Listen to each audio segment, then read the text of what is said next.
Bonjour à tous. Avec quoi me présenterai-je devant l'Éternel? Voilà une question intéressante. Sans doute qu'on ne peut s'approcher de Dieu comme on s'approcherait d'un copain dans la rue. Dieu est Dieu, c'est le Créateur, c'est notre Sauveur. C'est quelqu'un dont je ne peux même pas m'imaginer la grandeur, tellement je suis loin de ce qu'il est. Alors, s'approcher de Dieu requiert vraisemblablement une préparation, peut-être faut-il apporter quelque chose, et c'est une question que tous les croyants se sont posées durant tous les siècles. Dans le Premier Testament, le prophète Michée nous présente aussi cette question posée dans le chapitre 6 et au verset 6 et 7. « Avec quoi me présenterai-je devant l'Éternel ? M'inclinerai-je devant le Dieu très haut ? Me présenterai-je avec des holocaustes, avec des veaux d'un an ? L'Éternel agréera-t-il des milliers de béliers, des myriades de torrents d'huile ? Donnerai-je pour mon crime, mon premier-né, pour mon propre péché, le fruit de mes entrailles ?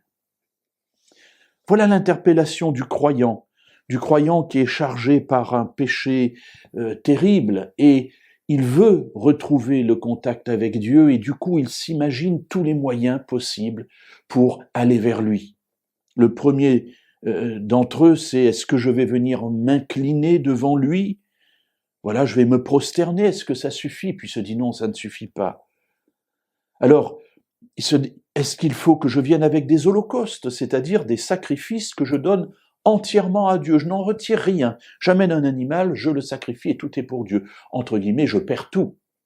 Je ne peux rien en retirer, sinon ma relation avec Dieu. Mais le croyant se rend compte que ça ne va pas non plus. Avec des veaux d'un an, donc c'est de plus en plus gros, maintenant c'est tout un veau gras, le veau d'un an que j'offre à Dieu. L'Éternel agréera-t-il des milliers de béliers, des myriades de torrents d'huile? Alors des milliers de béliers, c'est tout un troupeau, des myriades, des dizaines de milliers de torrents d'huile. Un torrent, ça se termine jamais. Et là, c'est des dizaines de milliers de torrents d'huile. Et puis finalement, il en arrive au sacrifice ultime. Est-ce qu'il faut que je donne mon premier-né en sacrifice pour retrouver cette communion avec Dieu? Voilà le cri déchirant de celui qui se sent mal dans sa peau et qui veut retrouver la communion avec Dieu. Mes amis, je suis persuadé que vous vous êtes déjà trouvés dans cette situation.